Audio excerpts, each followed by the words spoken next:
The stranger standing in my grandfather's doorway looked confused. "Can I help you?" he asked. For a second, I thought I had the wrong address. Then I looked past him. The old rocking chair Grandpa used to sit in every evening was gone. The blue fishing rod that had leaned against the porch railing for 20 years was gone.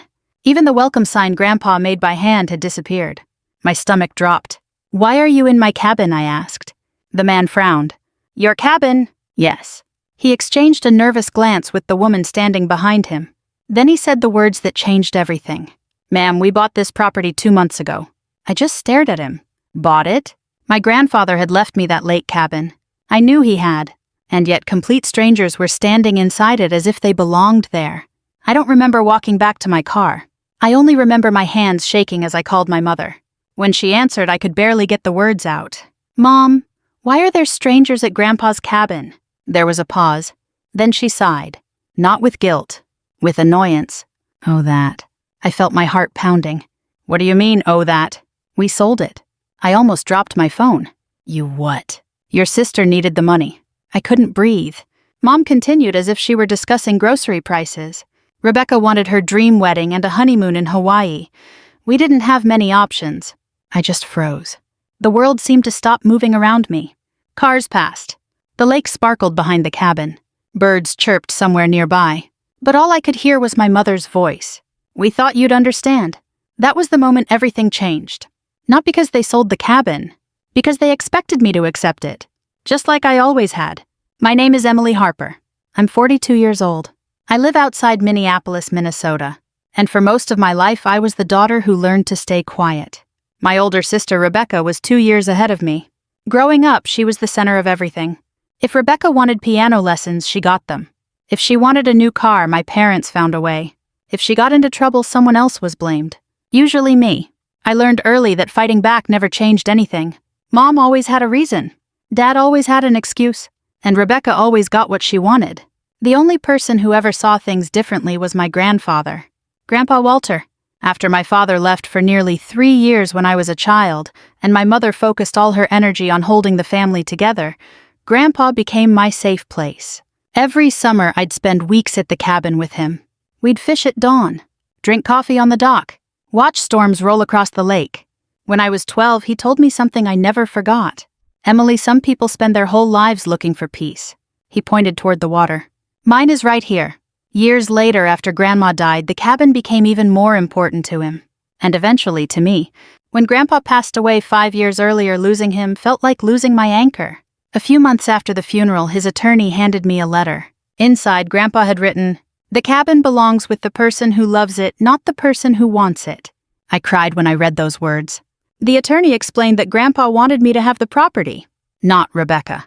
Not my mother. Me. For the first time in my life, something had been chosen specifically for me. Or so I thought. Now I sat in my car overlooking the lake, staring at the cabin that no longer seemed to belong to anyone I knew. My phone buzzed. It was Rebecca. I almost ignored it. Almost. "Emily," she said cheerfully. I felt sick hearing her voice. "How could you?" She laughed. Actually laughed. "Come on, it's just a cabin. Just a cabin. Not Grandpa's memories. Not my childhood. Not the last piece of him I had left. Just a cabin." I hung up. Then I drove home. The 3-hour trip felt like 3 days. By the time I pulled into my driveway, I was emotionally exhausted. I barely ate dinner. I barely slept. Around 9 the next morning, my phone rang. The caller ID showed a local title company. I almost ignored that too. But something told me to answer. "Hello, Ms. Harper." "Yes." "This is Karen from North Star Title Services." Her voice sounded careful, professional, almost nervous. "We've been reviewing some documents connected to the lake cabin sale." My pulse quickened. "Okay." There was a brief silence. Then she said something that made me sit upright. "Ma'am, you need to come see this." And suddenly, for the first time since strangers answered that cabin door, I felt something besides grief. I felt hope. The drive to the title company took a little over an hour. I spent most of it trying not to imagine worst-case scenarios. Maybe there had been a mistake. Maybe they simply needed me to sign something. Maybe I was getting my hopes up for nothing. Still, Karen's voice echoed in my mind. "Ma'am, you need to come see this." People didn't talk like that over routine paperwork. When I arrived at North Star Title Services, Karen met me in the lobby. She was probably in her late 50s, dressed professionally with the kind of calm demeanor that immediately put people at ease. But that morning she looked troubled. "Thank you for coming so quickly," she said. I nodded. "What's going on?" "Let's sit down." That answer alone made my stomach tighten. She led me into a conference room where another woman and a man in a gray suit were already waiting. The man stood and extended his hand. "My name is David Larson. I'm a real estate attorney." An attorney. My pulse immediately quickened. Karen closed the door. Then she slid a file across the table. We started reviewing the sale after one of our staff members noticed an inconsistency. I stared at the stack of documents. What kind of inconsistency? Nobody answered right away. Finally, David spoke. "Ms. Harper, according to county records, your grandfather transferred ownership of the cabin directly to you." I blinked. "Yes," he nodded. "And according to every document we verified so far, that ownership transfer was legal and properly recorded." I frowned. "I don't understand." Karen took a slow breath. "The problem is that your mother was listed as the seller." For several seconds, nobody spoke. Then I said exactly what all of us were thinking. "She couldn't have sold it." "Correct," David replied. My heart began pounding. "What do you mean, correct?" He opened another folder. "Based on what we found, your mother never legally owned the property." I felt the room tilt. "What?" Karen pushed a copy of Grandpa's deed toward me. There it was. My name. My signature from years ago. County recording stamps. Everything was legitimate. Everything was clear. The cabin belonged to me. Not my mother. Not Rebecca. Me. I looked up. "Then how did they sell it?" David exchanged a glance with Karen. "We're still investigating that." The word investigating sent a chill down my spine. I suddenly realized this wasn't a family disagreement anymore. This was something much bigger. Over the next hour, they walked me through what they'd found. Several signatures didn't match county records. Some documents appeared altered. Certain dates didn't line up. The more they explained, the worse it sounded. Finally, I leaned back in my chair. I can't believe this. Neither could they. The buyer had acted in good faith. The title company had relied on paperwork that now looked questionable. And somehow my mother had walked away with hundreds of thousands of dollars. Money that was already being spent. I thought about Rebecca's wedding. The expensive venue. The designer dress. The endless social media posts. The luxury honeymoon she'd been bragging about for months. My chest tightened. Grandpa's cabin had paid for all of it. David eventually handed me his business card. "I'd like to represent you." I stared at it. "A lawsuit?" "Possibly." The word made me uncomfortable. I wasn't the kind of person who sued family members. At least I never thought I was. But family members weren't supposed to steal from you either. When I left the office, I sat in my car for nearly 20 minutes before starting the engine. I didn't cry. I didn't scream. I just sat there. Because for the first time in my life, I wasn't questioning whether my family had treated me unfairly. I had proof. Cold, documented proof. That afternoon, I drove directly to my mother's house. I didn't call first. I didn't warn anyone. I simply showed up. Rebecca's SUV was already in the driveway. Of course it was. When I walked inside, both of them looked surprised. Mom was sitting at the kitchen table. Rebecca was flipping through wedding magazines. For a moment, nobody spoke. Then Rebecca smiled. "Well, look who decided to stop being dramatic." That did it. 40 years of swallowed anger finally reached the surface. I dropped the folder onto the table. "What did you do?" The smile vanished from Rebecca's face. Mom immediately crossed her arms. "What are you talking about?" "The cabin." Mom's expression hardened. "We already discussed that." "No." My voice shook. "We didn't." I opened the file. "You never owned it." For the first time, I saw genuine fear flash across her face, only for a second. But it was there. Rebecca looked confused. "What is she talking about?" I stared directly at my mother. "You sold property that wasn't yours." Mom looked away. That tiny movement told me everything. She knew. Maybe not every legal detail. Maybe not every document. But she knew. And suddenly years of memories started connecting. Every excuse. Every justification. Every time Rebecca got special treatment. Every time I was told to sacrifice because she needed something more. The pattern had never stopped. It had only gotten bigger. Much bigger. Rebecca finally slammed her magazine shut. "It's just a cabin." I laughed. Actually laughed. Not because anything was funny. Because I couldn't believe she still didn't understand. "No," I said quietly. "It's not." I looked at both of them. For the first time in my life, I wasn't afraid of disappointing my family. For the first time, I wasn't trying to keep the peace. And deep down, I knew something else. This wasn't really about a cabin anymore. It was about every single time I had been told I mattered less. For the next 2 weeks, my life became a strange mix of legal meetings, family drama, and sleepless nights. Every morning I woke up hoping this entire situation had been some kind of misunderstanding. Every morning reality reminded me otherwise. The investigation moved quickly, faster than I expected. David, the attorney, called almost daily. Every call revealed something worse than the last.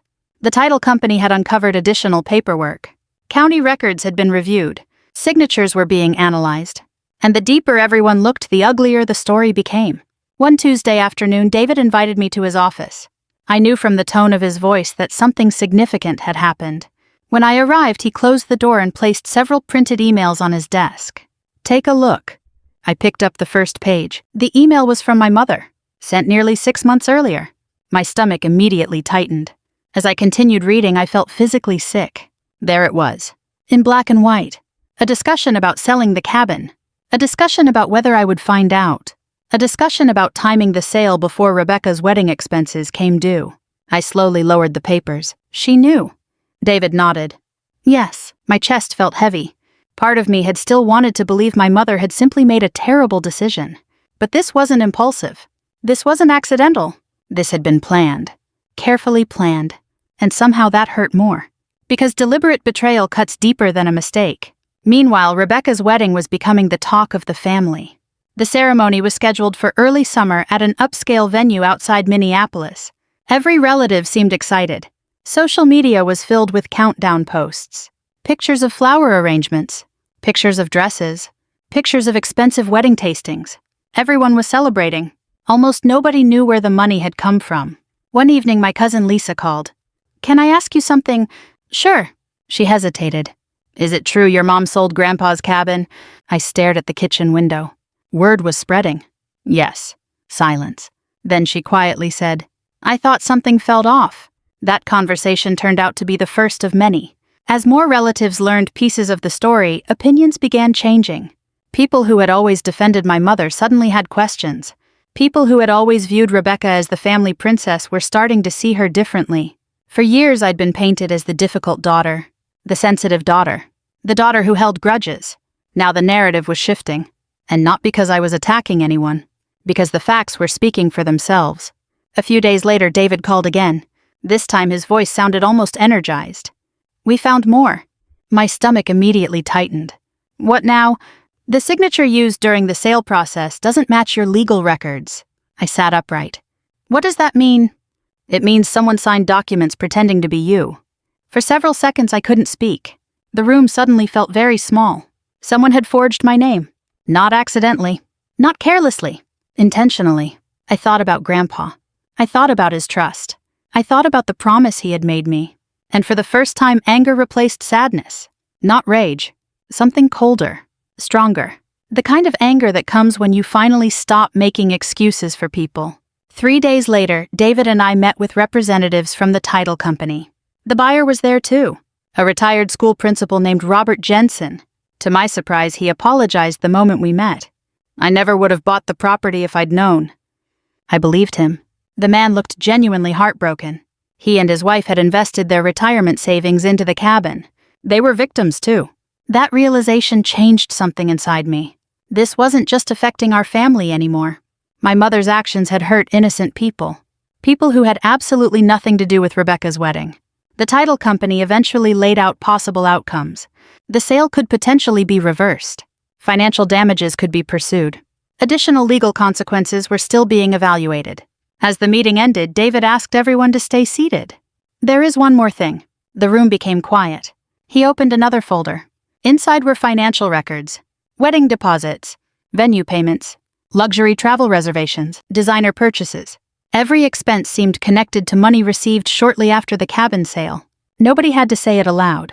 The connection was obvious. My grandfather's legacy had been transformed into centerpieces, wedding favors, and a Hawaiian honeymoon package. When I left that meeting, I sat alone in my car for nearly half an hour. The wedding was only 3 weeks away. 3 weeks. For years, Rebecca had always landed on her feet.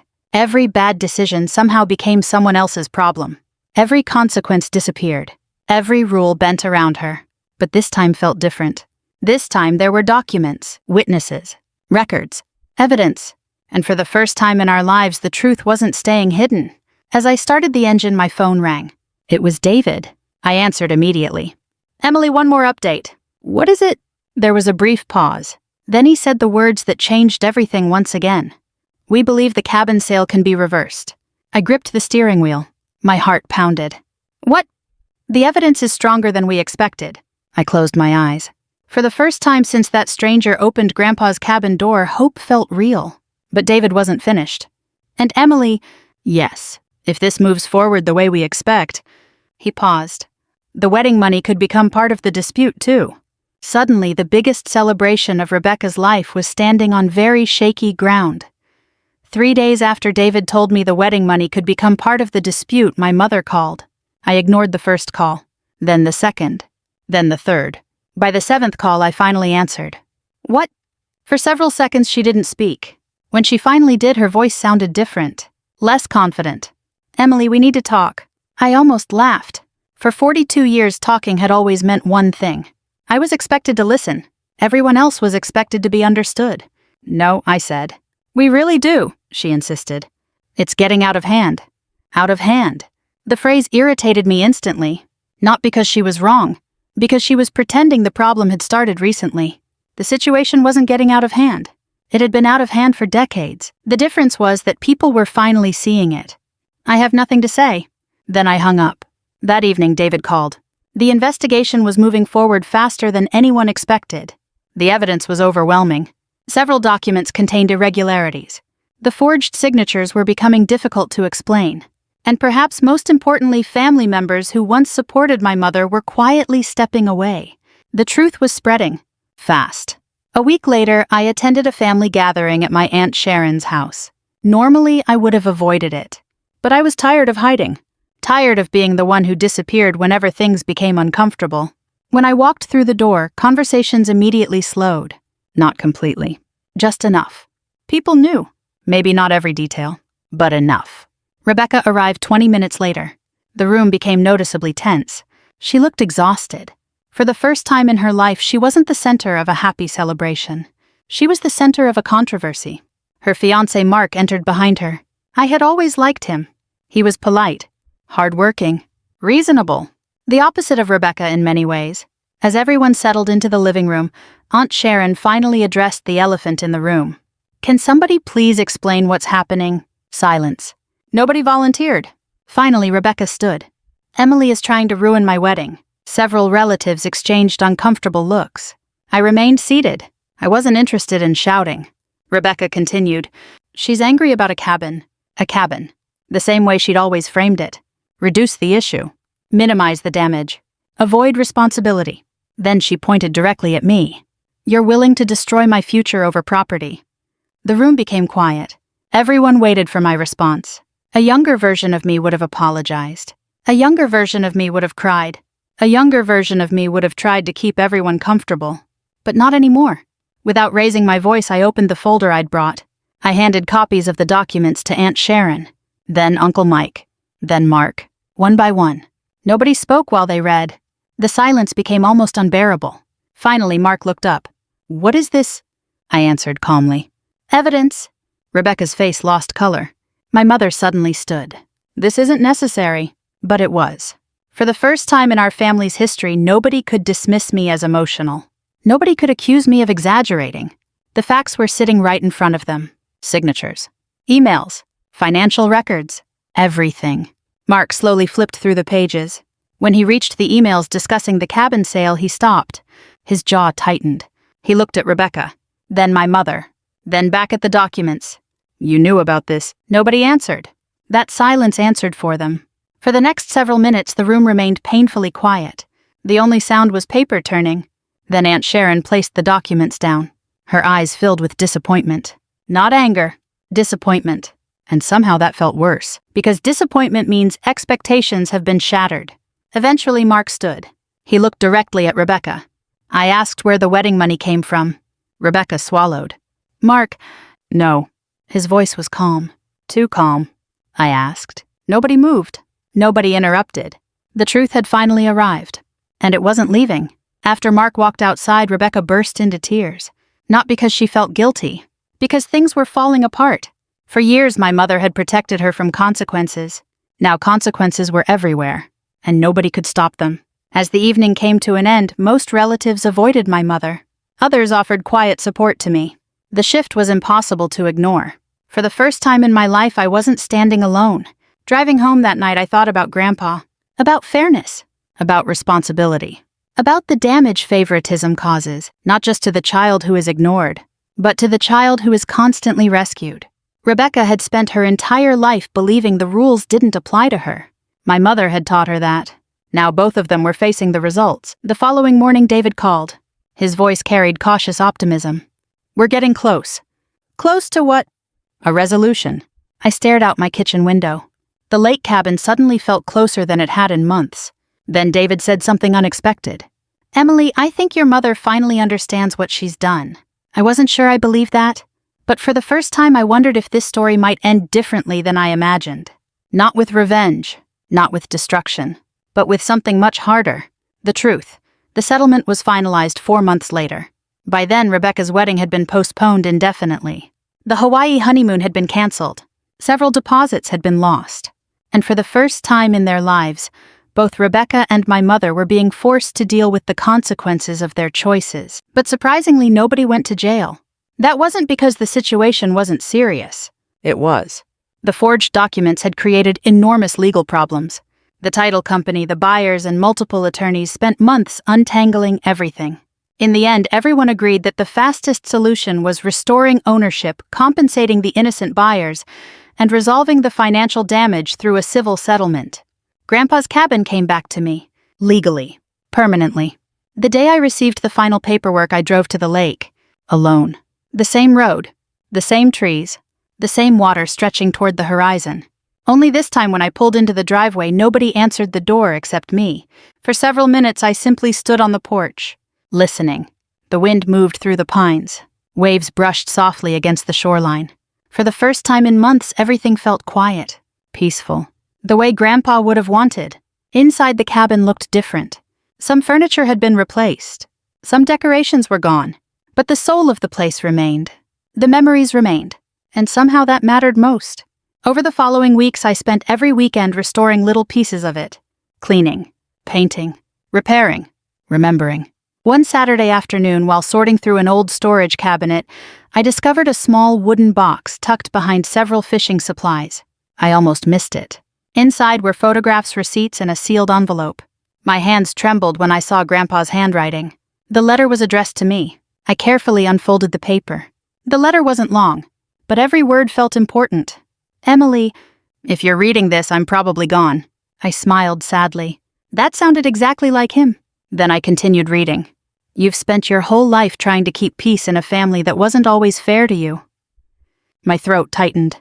"I saw more than you realized." Tears filled my eyes. "The strongest people aren't the loudest ones. They're the people who remain kind after being hurt." I stopped reading for a moment. The cabin suddenly felt very small, very quiet. Then I reached the final paragraph. "Fairness matters more than gifts. The child who receives less attention often carries the deepest wounds. Never let those wounds turn your heart bitter. Love people when you can. Forgive them when you're ready, but always protect what is rightfully yours." I cried harder than I had cried in years, not because of the cabin, because Grandpa understood. He had understood all along. A month later, something happened I never expected. My mother called. Not 10 times, not repeatedly. Just once. I almost didn't answer. Almost. "Hello." There was a long pause. Then I heard her quietly say, "Can I come see you?" 2 days later, she drove to the cabin. Alone. No Rebecca. No excuses. No speeches. Just my mother. Older. Tired. And carrying more regret than I'd ever seen on her face. We sat on the dock for nearly an hour before either of us spoke. Finally, she broke the silence. "I'm sorry." The words surprised me. Not because I hadn't wanted them, because I had stopped expecting them. Tears rolled down her cheeks. I spent years believing I was helping Rebecca. She stared at the water. "But I wasn't helping either of you." For once, she wasn't defending herself. She wasn't explaining. She wasn't shifting blame. She was simply telling the truth. We talked for hours. About childhood. About mistakes. About resentment. About everything we had avoided for decades. Nothing was magically fixed that day. Real healing doesn't work that way. Trust takes time. Relationships take effort. But it was a beginning. Months later, Rebecca called too. Her apology wasn't as complete. Not yet. But it was honest. And that mattered. Today the cabin remains mine. Mom visits occasionally. Rebecca visits sometimes. Slowly, carefully, we're building something healthier than what existed before. Not perfect, just better. And maybe that's enough. If this story reminds you of someone in your own family, remember this. Favoritism doesn't only hurt the child who is overlooked. It also hurts the child who is constantly rescued. One learns loneliness. The other learns entitlement. Eventually, both pay the price. Fairness, accountability, and honesty are gifts every family should give equally. And sometimes the most valuable inheritance isn't property at all. It's the wisdom left behind by someone who truly saw you. If this story touched your heart, I'd love to hear your thoughts. Share your experience in the comments, and if you enjoy stories about family resilience and second chances, consider subscribing for more journeys like this one. The end.